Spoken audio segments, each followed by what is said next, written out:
Did afterwards, just what a great college football game. I mean, there was, they jumped out on us and executed at a really high level. I thought their quarterback was really good in that game. Getting himself out of trouble, using his feet when he needed to, making clutch third down throws, receivers going up and making plays on the ball. And I thought our guys, for whatever reason, I don't know if it was the magnitude of the game, I thought we'd come out and played an excellent first half, each one of the two Griz games I've been a part of. And we were a little flat, and it's just hard to put your finger on it. I spent a lot of time trying to figure exactly out why that was. But after we got that score at the end of the first half, I think that changed some things for us. And I thought Troy, operated at a really high level in the second half in terms of his decision-making, running the ball as well as throwing the ball. Defensively, of course, getting those 2 turnovers, the last one. I mean, that was epic. That was pretty amazing. And I think just the will to win that those young men showed in that environment was pretty awesome. So I know our internal players of the week, Grant Collins was our defensive player. He led our team in tackles, had 2 forced fumbles and a fumble recovery. He was recognized as the Big Sky Player of the Week as well as the National Defensive Player of the Week. So congratulations to Grant. Jared Patmos, great job controlling field position really from midway through the first half on. Did an awesome job. Sorry, Bill, started without you. I got a lot of things to do today. You've been involved in most of them so far. So, and Jared was our internal player of the week, also the Big Sky Player of the Week for special teams. And then Travis Johnson, 11 catches, 101 yards, was our offensive player. So now it's on to Incarnate Word. Program that's only been around for about a decade. I think it's a place where they try to invest in football. They feel like it's going to give them, like a lot of schools do, they'll bring a football program in and try to increase enrollment and profile for the university, and I think it's done that. I mean, I can't speak enough about the job that Eric Morris has done there. He's turned this program around in a year. I got to work with Eric for 1 year at Washington State University. He was our inside receivers coach, which is kind of the right-hand man to Coach Leach in that system. And he's a guy that played for Coach Leach at Texas Tech. He's a Texas native. Quite honestly, he's a good guy, and I enjoyed my time with him. We had a good relationship working together. It'll be fun to see him in Bozeman. I can't speak enough about the job he's done there. I mean, you look at it, they're 8th in the country in total offense. I mean, holy cow, that little running back is number 4, 14 touchdowns, 105 yards per game. I mean, that's in an offense that features the passing game as much as they do. I think it says a lot how committed Eric is to being balanced.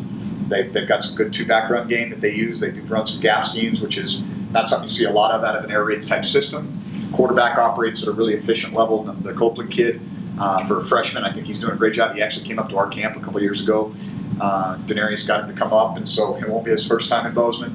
I think he distributes the ball well. He's got a number of playmakers on the perimeter. Number 21, the Baptiste kid, is obviously almost 1,000 yards receiving and 9 touchdowns. Number 81 and number 14, guys that both have over 500 yards receiving, respectively. And so I think it's an offense that's high-powered. Eric kind of has put his stamp on this air raid thing, and they're doing a great job there. I mean, they've got good team speed. I think they're long and athletic on the offensive line. And so it's going to be a tall order for us. On defense, they're a multiple front team. They run some 4-down as well as some 3-down. Not unlike the University of Montana, a lot of post-snap movement. Twists almost every time you see them play, especially when they're in their 4-down fronts. Not a heavy blitz team, only blitz about 19% of the time. They kind of make you earn it a little bit. They've had some issues. Their pass defense numbers, I think, are a little bit deceptive. They're giving up a lot of yards in the pass game, but you got to remember this is a team that jumps out on teams a lot. And so teams are playing from behind, and so they are choosing to throw the ball rather than run the ball to get back in the game. And I think that skews some of the pass numbers because of how explosive Incarnate Word has been on offense. And so I think that's personnel-wise, the Lambert kid, good name for a linebacker. You guys, nobody in the viewing audience probably knows who Lambert is except for Bill. And so, he's a good inside linebacker for him, plays on the weak side. I mean, I'd look at 12, kind of an athletic guy, really good rangy kid, 6'3", 220, runs well, good tackler. Number 2 and number 92 stand out. Number 2 has 12.5 tackles for loss and 8.5 sacks. Big, tall, rangy, athletic guys on the edge of their defense. I think they do a good job kind of leveraging the edge of the defense. And like I said, kind of make you earn it, give you a lot to work on up top. So it's, I think how I would describe this team overall: long, athletic, excellent team speed. That would kind of be how I would define this group. And that's certainly it's kind of what we've tried to build here, but they've got a little bit more of a fertile recruiting ground for some of those guys down there in Texas. And Incarnate Word being in San Antonio, they're right in the middle of the state, and they do a nice job of getting guys from the Metroplex as well as from the greater Houston area and homegrown talent right there in San Antonio. So it's awesome to be playing playoff football. There's nothing like it. Win or go home, and excited to get things going tomorrow to practice. What was it like when you got back to Bozeman on Saturday night? Well, we had five-finger death punch going on here, so we played second fiddle. We went over to the stadium and got our cars and scraped the windows off and got out. So that's the way it goes. But so often that whenever that game has gone on in the playoffs, where you're almost playing a playoff game to get into the playoffs. Yeah. How do you harness that and maybe carry something over, but not have it let down from such? Yeah, that's what I talked to our guys about. Hey, this isn't a victory lap, man. I mean, this isn't, hey, I got bowl eligible and I'm going to go to, Shreveport, Louisiana, get some bowl gifts. That's not what it is at the FCS level. I mean, it's high stakes poker, and you got to be ready to go, and you got to have your edge. You've got to, prepare, get back into your routine. Coming off a big rivalry game, can't have an emotional letdown, and those are things that we've got to make sure we get these boys' attention. You said right after the game it didn't, exactly hit you, kind of the rush of the emotions that was the game Saturday. Now, this rush of this last weekend, has it kind of finally set in? A little bit. I mean, you take some time on Sunday and you kind of reflect on it, and then, we got to find out that we're in, and it's time to go to work, and so that's where I'm at. I had an old football coach told me one time, that you're not ever really going to appreciate it until you're sitting on your rocking chair someday. You're going to look back on some cool things that have happened in your career, because it's, the nature of this business is, what have you done for me lately? We've got another opponent this week, and then, heck, no matter what happens, you're going to recruiting and you're moving on, and that's the way it is. And so, what a win, what a great game, but that's in the rearview mirror right now. We've got to go to work. You've prepared for bowl games and things like that before, and also probably playoffs at the high school level. What makes this FCS tournament unique? Yeah, I had the opportunity to be a part of it in 2005 when I was at Eastern Illinois, and I don't know. It's just that when you get on the field, you feel it. I mean, it's just the passion. And, every play is so impactful. Every possession matters so much more, it seems, and I just think there's a lot of purity to it. And like I said, sometimes in the bowl games, unless you're in a New Year's Six game, there's some finality to it. And you see it every year. Some guys, they use it as a vacation. Some guys are really motivated to go win.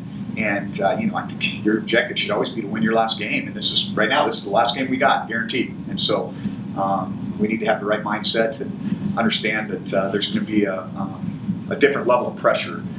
Perhaps is the best way to describe it in this particular game.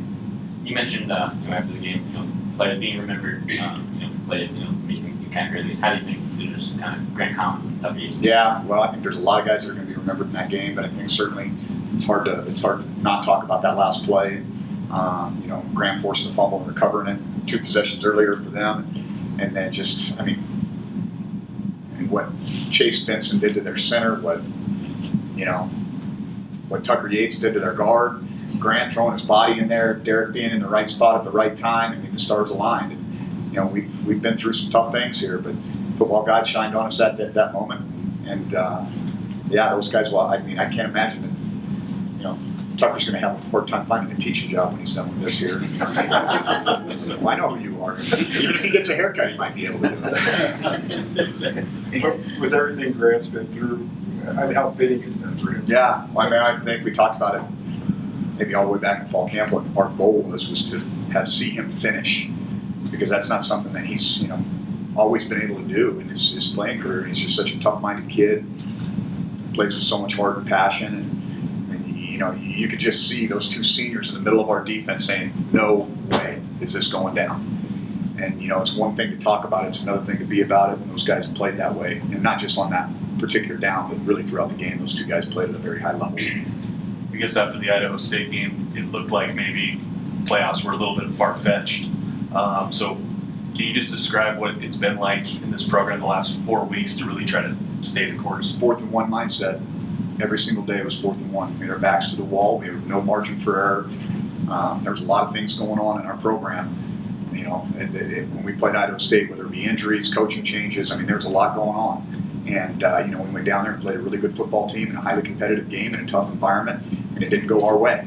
And I think it speaks to the character of the young men in our program and to the culture in our locker room, the way these guys responded. I mean, they stepped up to the plate and said, this is what we have to do. We can't think about the Montana game. We got to think about the Cal Poly game, and then we got to think about the North Colorado game, and then we've got to think about the Montana game. You got to take it one step at a time.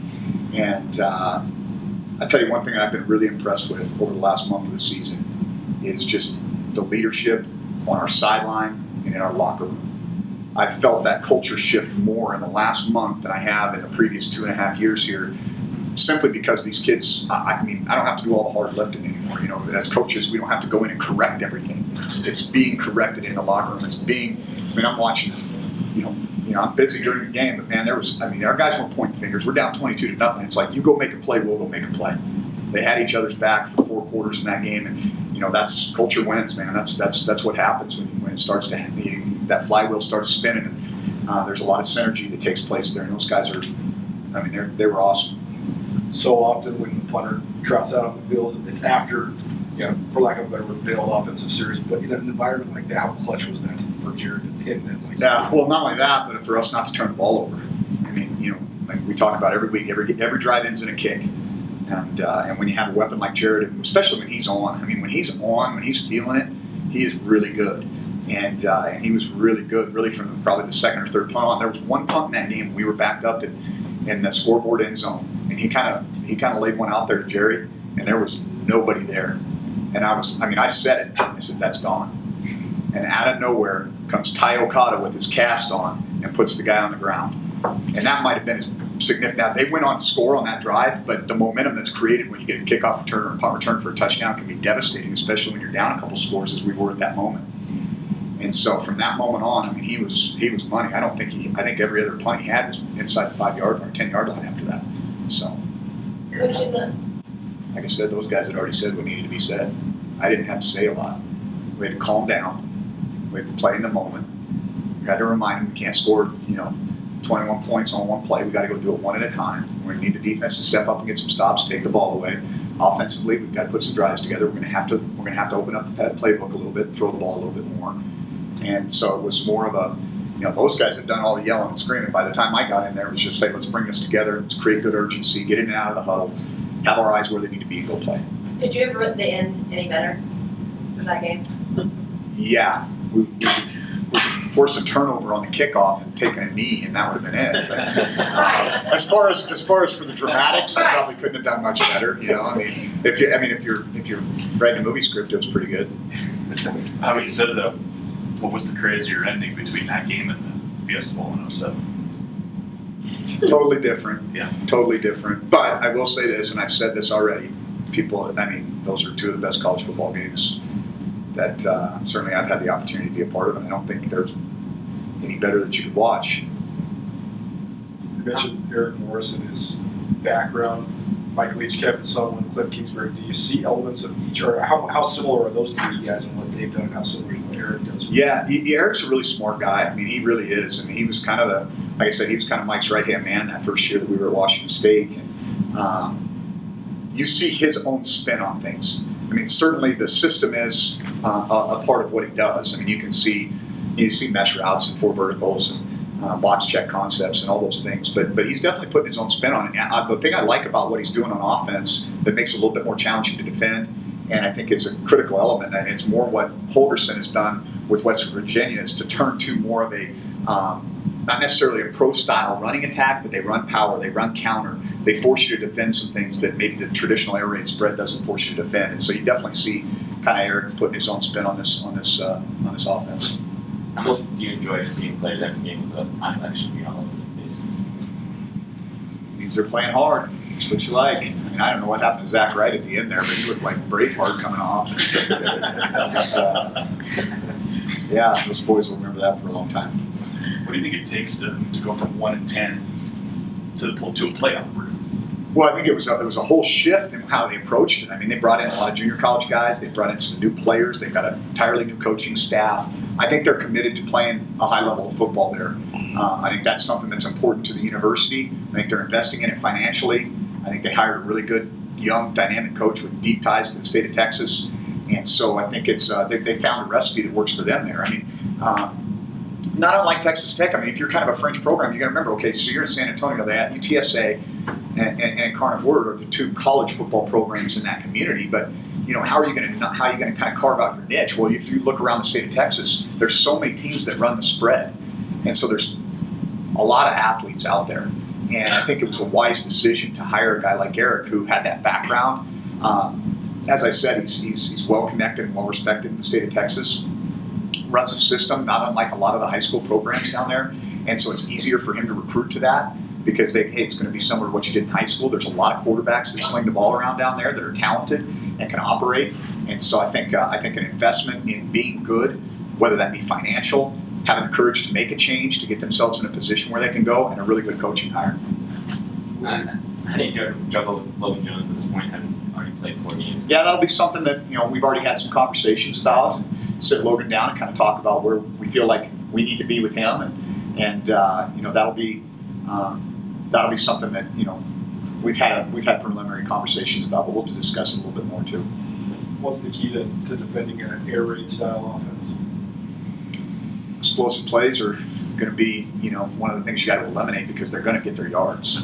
They're going to catch a lot of footballs. They want to complete the ball at a high percentage. You got to kind of try to make them one-dimensional. You still got to be against these guys. They're balanced, so you got to be good against the run first and foremost. That's where it always starts. You got. I'm not a big believer that you come after them all the time. It's got to be calculated, because they do have man beaters that are going to be problematic. But I think it's really about making them earn it, and how good are they going to be in the red zone? That's always something you got to kind of pay attention to. But I mean, this is an offense. They're gold. I mean, they're really good. What were your thoughts on you being or your place in the tournament and the seedings kind of overall? Hey, I mean, as Greg said after the Idaho State game, it didn't look like we get an opportunity. We're just excited to have the chance to play one more football game. What's your biggest takeaway from Saturday that you guys can apply this week? I don't think it's a takeaway for 1 week. I think it's a takeaway for the rest of these kids' lives. You never quit. Trust your brother and keep playing. Hold on, I have to ask you these questions for my Thursday show, so will you bear with me for a minute? Okay. First of all, you can take it however you want, football, personal. What is something that you're thankful for? My family, our staff. I mean, just the experiences that you get to have. Mostly my family. And then second, what is the most overrated Thanksgiving food? The most overrated Thanksgiving food. My mother-in-law is going to hate this, but green Jello salad.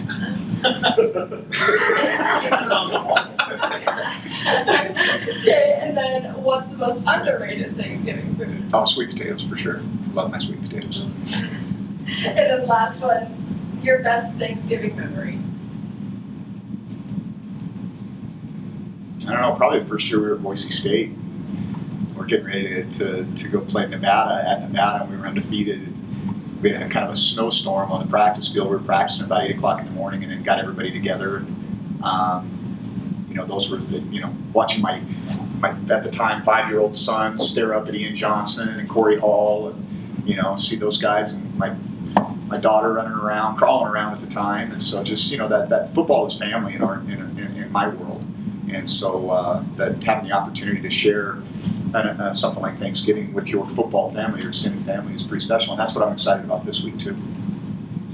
When you look back, we talked about the play on the goal line, but the timeout certainly played such a huge role.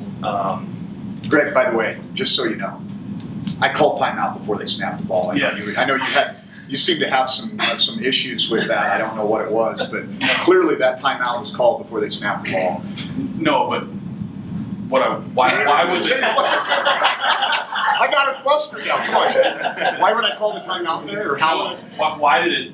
Why did it come so close to the snap? I guess how come you didn't just?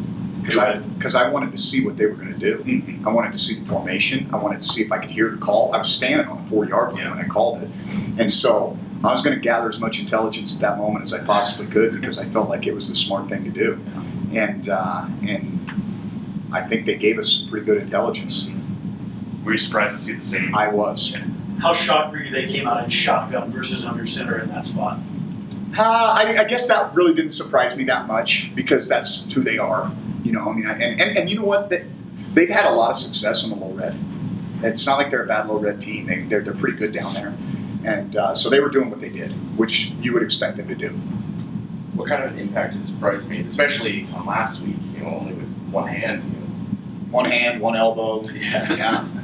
Yeah, the post-game deal, I looked over, I'm like, good Lord, this guy's beat up. I didn't think he played very well the week before, and I kind of challenged him a little bit, and I think he played pretty well on Saturday. Just, Go ahead. just out of curiosity, what were you wearing? Were you wearing water or Gatorade? Powerade? It was water. They know better than Gatorade. No bueno on that. I know you talked about BJ being the best recruiter in the state. I guess what makes it? Relationships. I mean, this guy works extremely, he's very genuine, and he develops really strong relationships with the coaches throughout the state, stays in touch with all the players, is an advocate for Montana kids. I mean, he's the guy on the staff room saying, we got to look at this Class C kid, we got to look at this Class B kid. And he takes his job very seriously, and he's, you know, he loves Montana, and he loves Montana football, and he loves Montana football players. And so he constantly is pushing to get us to make sure that we don't, you know, forget someone out there that could be a great Bobcat.